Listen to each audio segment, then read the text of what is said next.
The most painful thing wasn't what she said. It was who she said it to. At my fiancé's family reunion, his sister looked at my 8-year-old son and smiled. Then she pointed toward the kitchen and said, "The adult table is for real family." My son froze. The room went silent. My fiancé didn't react fast enough. Nobody did.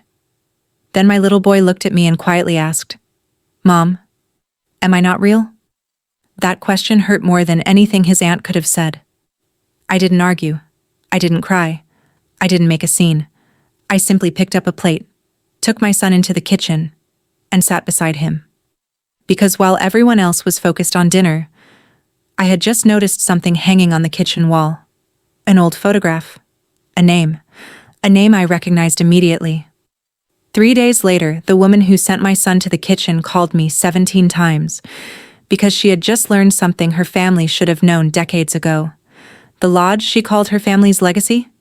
Part of it legally belonged to mine. My name is Autumn Mercer, and this is what happened. When Grant proposed, I honestly thought things were getting better. Not perfect, just better. Especially with his family. Then the invitation arrived. Annual Holloway family reunion. Mountain Lodge. 3 days. The invitation said, "All family welcome." Because later I would discover those words had conditions. That was my first warning. My son Rowan was 8. Smart. Kind. Sensitive. The kind of child who notices when someone feels left out. Which made what happened even worse.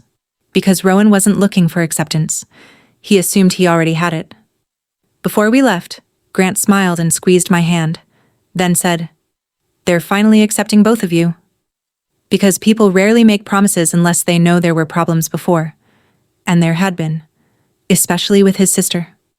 Tessa Holloway controlled everything.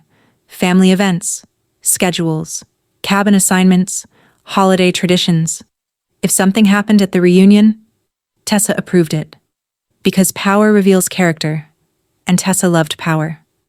When we arrived at the lodge, cabin assignments were posted, families listed neatly, room numbers, names, children, everyone. Then I noticed something. Rowan's name wasn't there, because mistakes happen. But this didn't feel accidental. I pointed it out. Tessa laughed immediately, too quickly, then said, "Oh, just an oversight." Because real mistakes usually require checking. She didn't check. She already had an answer ready. That changed everything. Everyone received welcome bags, customized, thoughtful. Adults got room keys, kids got activity bracelets, matching lodge hoodies. Because Rowan received nothing. Nothing at all. Then Tessa claimed they ran out. Later that afternoon, Rowan watched other kids wearing matching reunion hoodies. Then he asked, "Is mine coming tomorrow?" My heart broke, because he sounded hopeful. Not hurt. Yet. And somehow, that made it worse.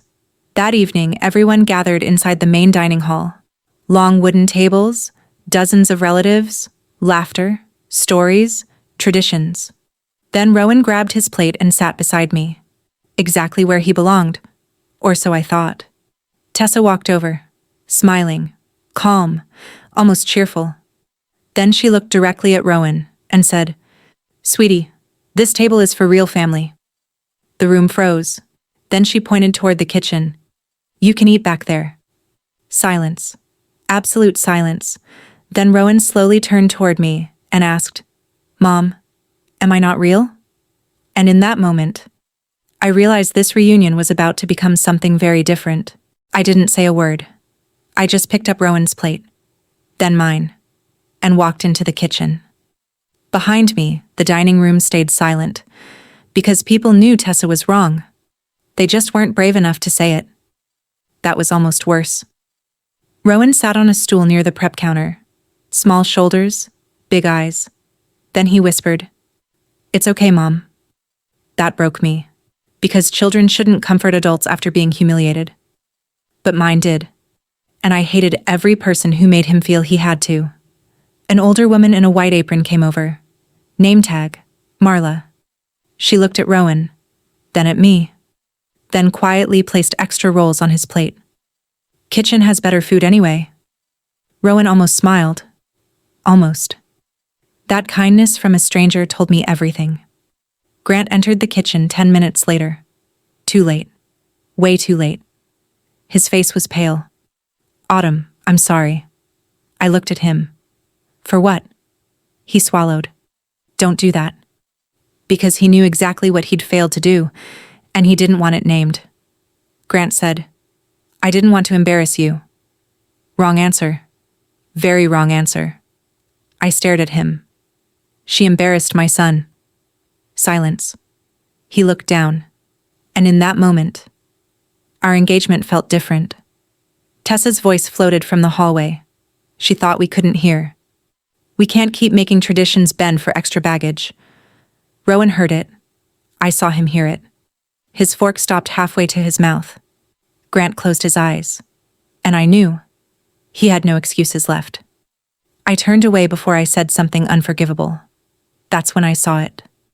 An old framed photo on the kitchen wall. Black and white. A woman standing in front of the lodge. Caption underneath.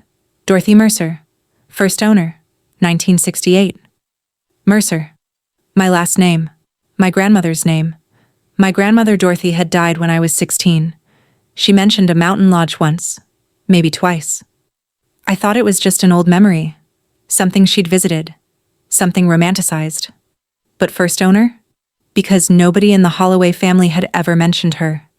If you've ever noticed one tiny detail that changed the whole story, comment, I saw it. Marla noticed me staring, then stepped closer.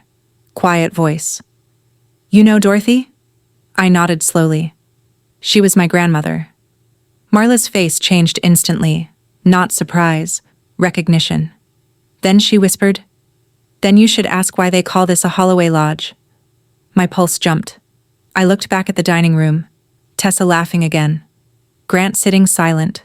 Rowan staring at his plate. Then Marla said, The Holloways run the business. Pause. But the land history?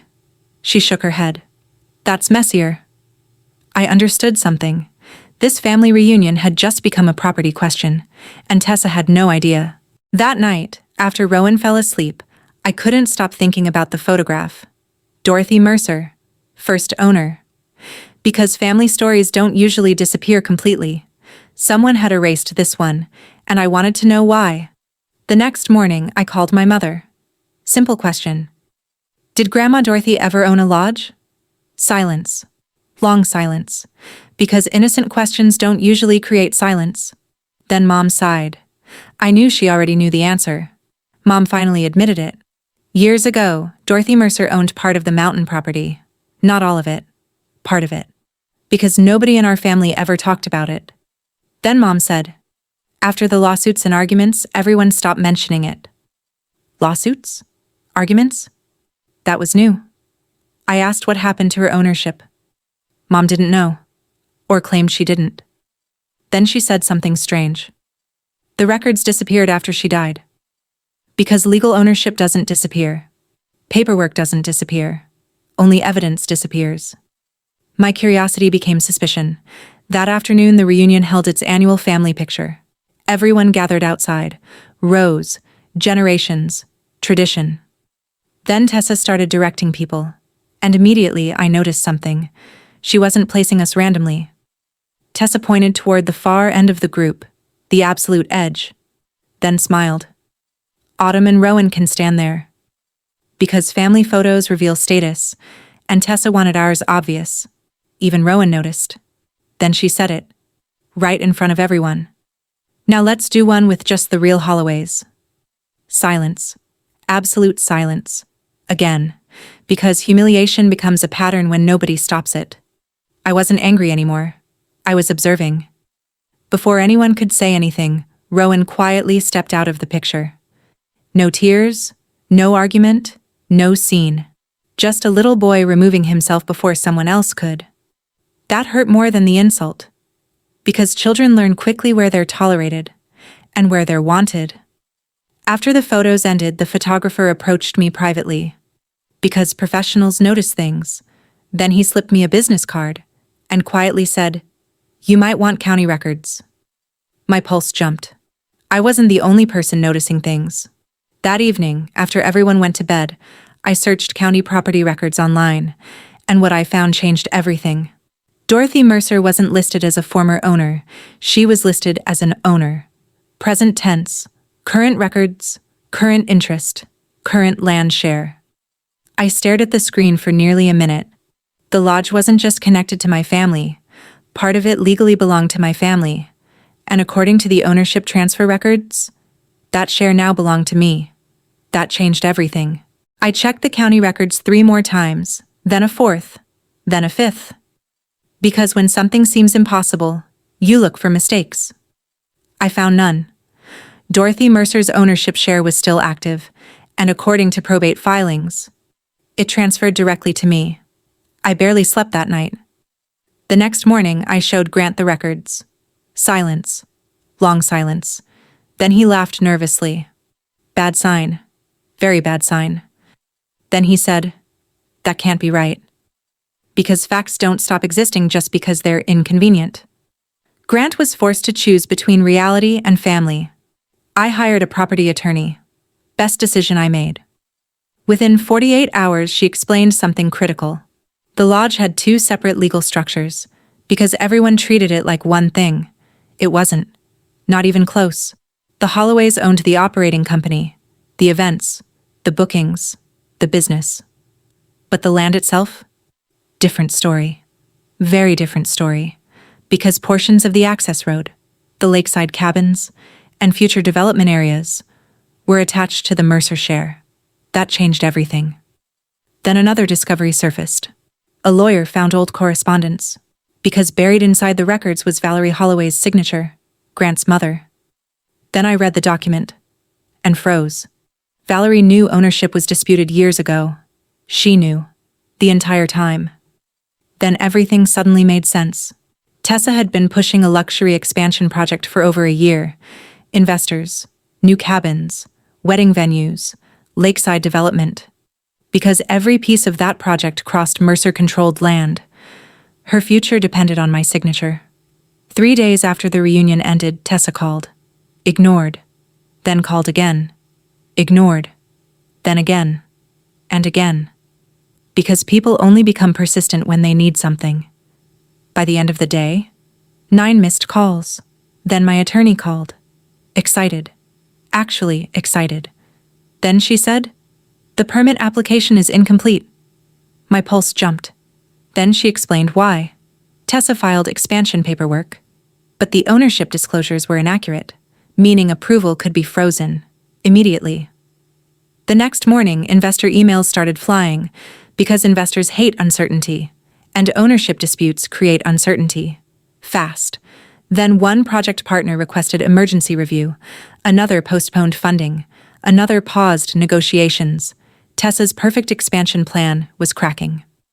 By the 3rd day, my phone showed 17 missed calls, all from Tessa. 17. The same woman who sent my son to the kitchen, the same woman who said he wasn't real family, now desperately trying to reach me. And for the first time, she sounded scared. Very scared. Because she had finally learned something important. The little boy she humiliated belonged to the woman holding the leverage, and she still hadn't heard my answer. On the 4th day, I finally answered. Silence. Then Tessa's voice exploded through the phone. "Autumn, what are you doing?" Not.